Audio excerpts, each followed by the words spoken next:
হঠাৎ করেই আবারও বাংলাদেশ বিরোধী প্রচারণায় নেমেছে ভারতীয় গণমাধ্যম। ঢাকা বিশ্ববিদ্যালয়ের আন্তর্জাতিক সম্পর্ক বিভাগের অধ্যাপক ডক্টর ইমতিয়াজ আহমেদের মতে, বাংলাদেশের অভ্যন্তরীণ রাজনীতির দুর্বলতা এবং প্রতিবেশীদের প্রতি ভারতের সংকীর্ণ মানসিকতার কারণেই দেশটির গণমাধ্যম এ ধরনের প্রচারণা চালাচ্ছে। কামরুজ্জামান বাবলুর রিপোর্ট। ভারতের সর্বাধিক প্রচারিত ইংরেজি দৈনিক টাইমস অফ ইন্ডিয়ায় প্রকাশিত নিবন্ধে আগামী সংসদ নির্বাচনে আওয়ামী লীগের পতনের শঙ্কা জানানো হয়। এতে আরও বলা হয়, আগামীতে খালেদা জিয়ার ক্ষমতায় আসার সম্ভাবনায় ভারতের শঙ্কা আরও বাড়তে পারে। নিবন্ধের সঙ্গে প্রকাশিত 400-রও বেশি ভারতীয় নাগরিকের মন্তব্যে এমনও বলা হয়, বাংলাদেশের মতো পুচকে রাষ্ট্রকে ভারত দখল করে নিলেই ল্যাটা চুকে যায়। ভারতের আরেক প্রভাবশালী দৈনিক পায়োনিয়ারে প্রকাশিত নিবন্ধে বলা হয়, বিএনপি চেয়ারপারসন বেগম খালেদা জিয়া ভারতের বিচ্ছিন্নতাবাদীদের বাংলাদেশের ভূখণ্ড ব্যবহার করতে উৎসাহিত করে থাকেন। বাংলাদেশের বিভিন্ন দৈনিকেও বিষয়টি বেশ গুরুত্বের সঙ্গে প্রকাশিত হয়।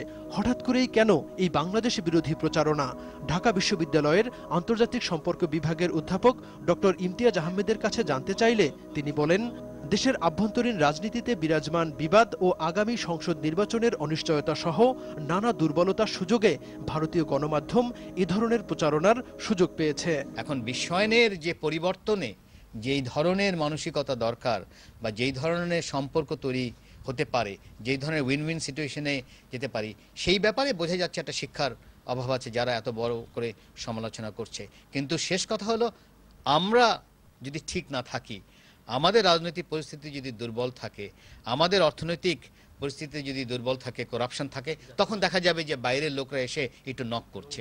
এছাড়া বাংলাদেশে গার্মেন্টস শিল্পের দ্রুত বিকাশ লাভ এবং সেই সাথে যুক্তরাষ্ট্রের পাশাপাশি চীনের $300 বিলিয়ন বিশাল বাজারে বাংলাদেশি গার্মেন্টস শিল্পের প্রবেশের সম্ভাবনাকে নষ্ট করতেও এ ধরনের প্রোপাগান্ডা চালানো হতে পারে বলে মন্তব্য অধ্যাপক ইমতিয়াজের। বাংলাদেশ পৃথিবীর এখন 2 নম্বর তার গার্মেন্ট ইন্ডাস্ট্রি, 1 নম্বর ইন্টারন্যাশনাল পিস কিপার, এনজিওর নম্বর 1 এনজিও পৃথিবীর হলো বাংলাদেশে। এই যে প্লাস পয়েন্টগুলো, এগুলো অনেকেই হয়তো সহ্য নাও করতে পারে এবং সেই হিসাবে তুলে ধরতে পারে যে বাংলাদেশ একটা কি বলা হয় অস্থির দেশ, এখানে ইনস্টেবিলিটি প্রচুর, এখানে ইনভেস্টমেন্ট করা ঠিক হবে। তবে প্রতিবেশী দেশের গণমাধ্যমের এসব প্রোপাগান্ডার দিকে নজর না দিয়ে জাতীয় স্বার্থে দেশের রাজনীতিবিদদের ঐক্যবদ্ধভাবে কাজ করা উচিত বলে মনে করেন আন্তর্জাতিক সম্পর্ক বিষয়ক এই বিশেষজ্ঞ। আমি যদি ভায়োলেন্স, রায়েট, বোমাবাজি দেখি, তাহলে ভারতের যে কোনো স্ট্যাটিস্টিক্সে ভারত অনেক উপরে এই ভায়োলেন্সের ব্যাপারে।